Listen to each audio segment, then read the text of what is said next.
Mumbai, a city marked by dreams. Some soar and some crash and burn. But this city has nurtured many budding entrepreneurs, and Team Unicorn decided to explore 4 such daring personalities. Some decided to take over the food delivery space. It's really nice, Chef. Others tried to put order in chaos. A few want to create a voice assistant like no other. And one wants to make crowdfunding a trend in India. And Unicorn will unveil the city's ambitious startups.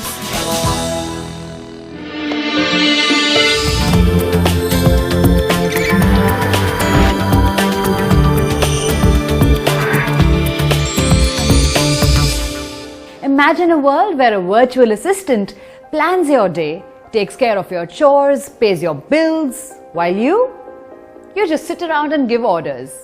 Well, it almost sounds like our very own genie in a lamp. Well, one startup aims to be just that. Haptik aims to outsource all your work through its networks and create a virtual assistant like none other. Sounds perfect? We'll find out.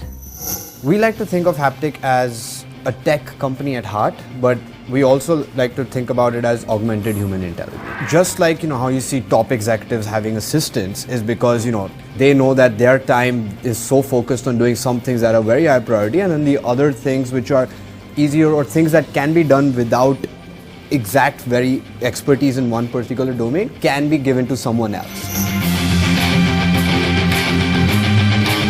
Born out of a belief that mobile messaging would become the #1 communication platform in the next 10 years is the invention Haptik.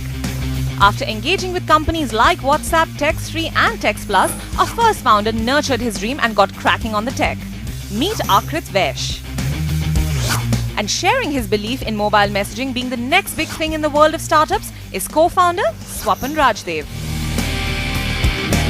Together, the young duo believes that finding information on smartphones is not going to be done through a search bar anymore, but in an interactive, augmented reality environment.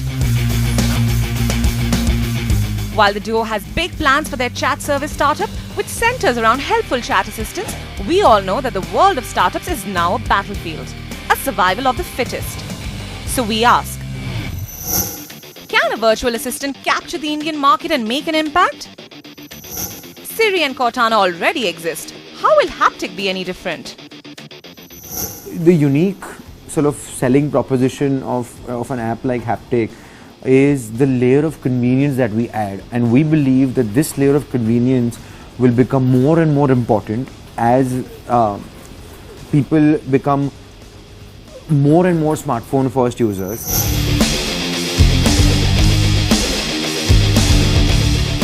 Yes, it's evident that this startup relies on India's smartphone first population. So what does Haptik do? Well, the startup claims to be an army of real people solving real problems in real time. So if you download the app, available across Android and iOS, you can outsource your headache to a Haptik assistant, and the young team guarantees that the task will be completed in a matter of minutes. But we're not easily impressed. Can personal virtual assistants work in a foolproof manner and guarantee personal convenience?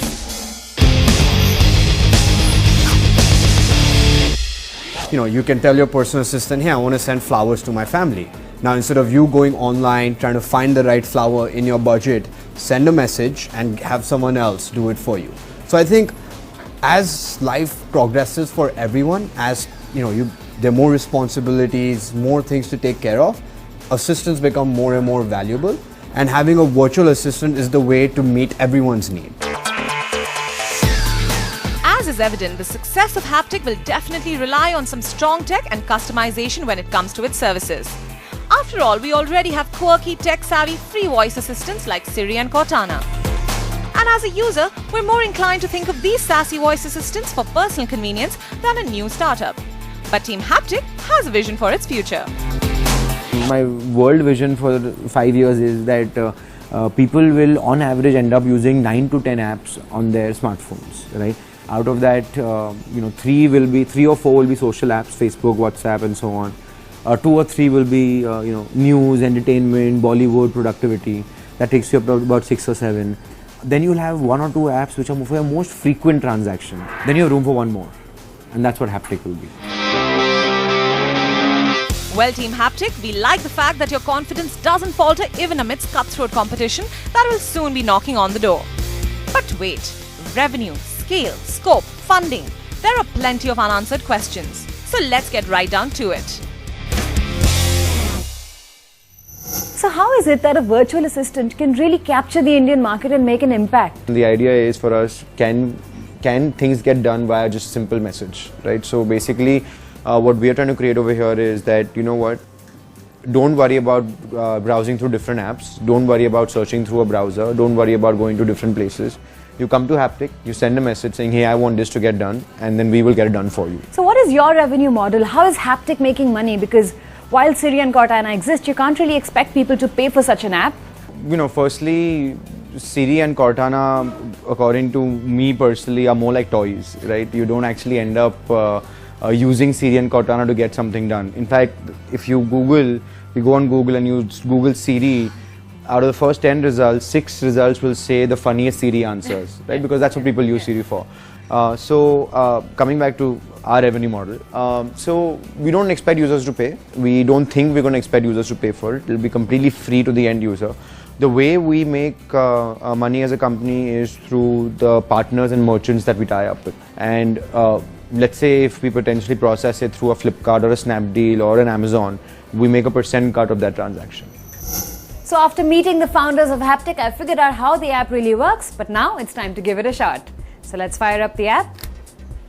One of the first impressions that you get of Haptik, the logo is very cute and catchy. It's a multicolored hand, so that's of course interesting. So the different categories here available are travel, nearby shopping, recharge, food, movies, utilities and repairs, wellness and reminders. So that's pretty much everything you're looking for in a virtual assistant. It does cover all your needs. So let's give a shot to, let's say, food. So I get a message saying, hey Pallavi, hungry much? What can I help you with? Okay. So I'll just say, looking for Italian restaurants for dinner.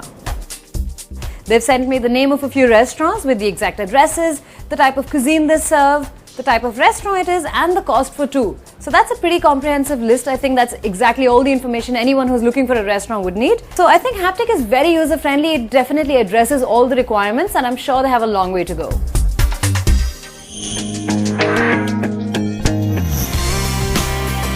Raja Lahiri, the corporate finance partner at Grant Thornton India, leads the company's Western region markets. With a work experience of over 20 years, Raja actively associates himself with the startup community as an investor and mentor. Our second mentor is Sanjay Mehta, angel investor and director of the Core Media Group. Sanjay has funded more than 47 startups till date. So Haptik, I think, is a great idea. It's a great concept. It's in a great space as well, which is really on using the personal assistant, which is much of the need of the consumers today. In terms of opportunity, it's phenomenal because everybody needs across and help. It's very easy to fall into the Me Too category in terms of offering your service and solution. You know, how do you kind of do a product differentiation, a service-oriented differentiation, and also how can you scale up the business? Once I'm able to see across a great AI kind of responses coming across, where machine learning and artificial intelligence is giving right output or answers to all the queries, it's going to be much valuable. The startup sector, is it a bubble that's going to burst? Or are we in fact at the brink of a revolution? This question has been doing the rounds across the country. And many believe that investors are worried about sky-high valuations and an uncertain economic climate. So we wondered, is it time for a reality check for startups? Honeymoons can't last forever. And it has been a honeymoon for the past year, I think, for the consumer as well as for startups, with investments coming in and startups being in a position to roll out discounts and more offers. And the rule of the business is that there has to be profitability. So finally, the investor will start to ask the startups to actually look carefully at their business, look at costs, look at the revenue. You will see a lot of startups who jumped into the fray as a Me Too model may not continue to find favor from venture capitals, and they may have to sort of think of alternatives, think of strengthening their business models and making it a real profitable business.